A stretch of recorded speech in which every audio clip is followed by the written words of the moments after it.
Millions of Americans are expected to tune in as the US president makes his case for another 4 years in office. Joining me now is Professor of Political Science at Cypress College, Peter Mathews.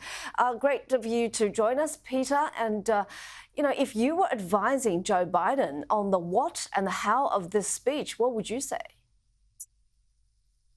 I would say he has to tell the public what his administration has actually accomplished. For example, lower inflation rates, lower unemployment rates, and lower crime rates. And he's invested $430 billion in clean energy infrastructure, and now $42 billion for broadband internet for everyone. These accomplishments are not known by the public, unfortunately.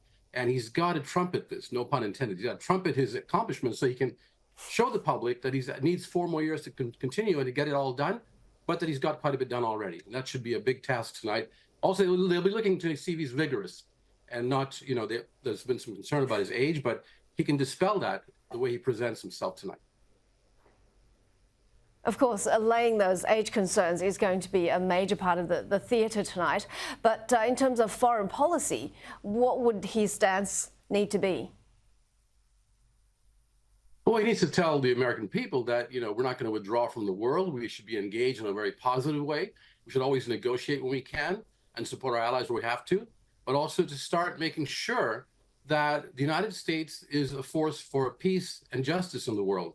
And for democracy. And I think he needs to get that across and he should also talk about his opponent's isolationist policy. That President Trump is trying to put out isolationism, withdrawing from the world, reducing the support for NATO. Those things he should be talking about. And Biden should show how he's a much more experienced leader and he knows to understand the world better. And he also has to ensure that the killing in Gaza has to be stopped. He needs to call for a ceasefire, as Vice President Kamala Harris has done, by the way.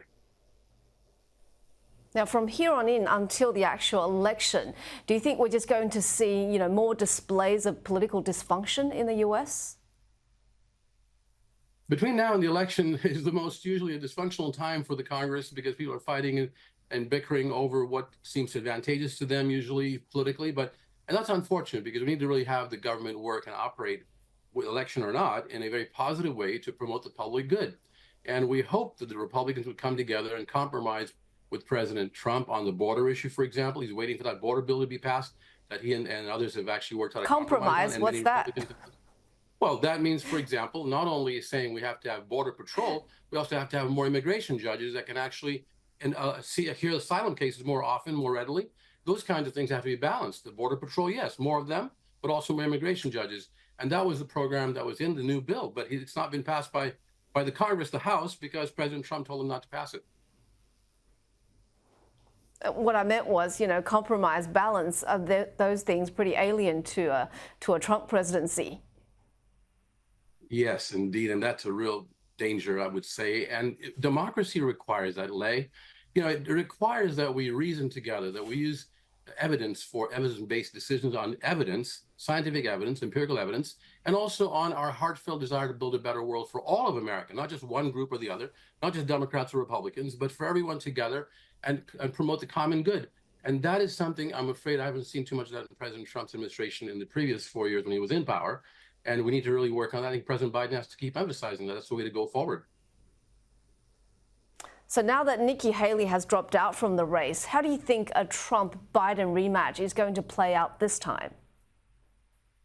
Well, Nikki Haley showed something that was quite interesting, that President Trump did not win 100% or even 90% of the Republican votes in the primaries. He won about 75% of the Republican vote, but there were also independents and Democrats who voted for Nikki Haley. So there's a certain number of people that could be brought from Nikki Haley's supporters into the Biden camp. But Biden has to really work on bringing back the African-American voters who left him, some of them who left him, the Latino voters, as well as the young people who are very concerned about his policies in Israel and not being firm about a human rights settlement to end this war, to stop this bring in the ceasefire, to stop the carnage that's going on right now. And he needs to work on securing Israel and Palestine's security, a two-state solution. All of that would help bring back the young people who have felt that he's kind of not done things that he should have. And student debt's another issue. He's got to reach out to these different constituencies and bring them into the coalition for the common good of the United States. He has to promote that idea tonight and from now on. I don't know if you saw, Peter, that video of Biden getting some notes, speech notes from actors that have portrayed presidents. What do you make of that? Look, I'm sure that he'll accept whatever help he can from anyone. He has done a lot of things that were positive. He just hasn't been able to communicate them very well. I'm sure actors are pretty good communicators usually, especially when they're memorizing their lines. But he needs to be genuine. He needs to be himself and just come out and be firm about what he believes in. He has to be a visionary, sort of like a Franklin Roosevelt. That's what's needed right now. A visionary that can inspire the American people of all the parties and the neutral, independent voters to come together. And for that, Biden should be himself tonight rather than trying to get scripted or learn from actors or anything else. That's what I feel would be more effective. Do you think we will see more decorum this time at the address, or will there still be heckling? I'm really hoping there will be decorum, and so the Speaker of the House, Mike Johnson, has actually told his Republican colleagues, please keep the decorum in. It's very important. It's a worldwide event. It's a national event of such an importance that the entire House and Senate are there, the Supreme Court justices are there, the ambassadors from around the world are there. This is the time, the largest audience of when the president can tell the country and the world what his priorities are, what the importance is of American policy. And so decorum is very important.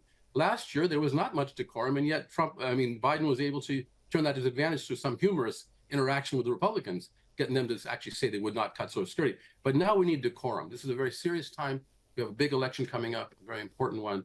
I hope that Mike Johnson will get the way of the Republican Party. Sorry to interrupt. Very quickly, That's okay. You know, with this sort of dysfunction that we're seeing in the US, what do you make of the fact that it's being used as ammunition in regimes like China, like Russia? Well, that's understandable, and it's a bad thing that we have this dysfunction because that makes us look weak. Where it weakens the perception that we're the world's leading democracy, and that we have admiration for our Constitution from around the world.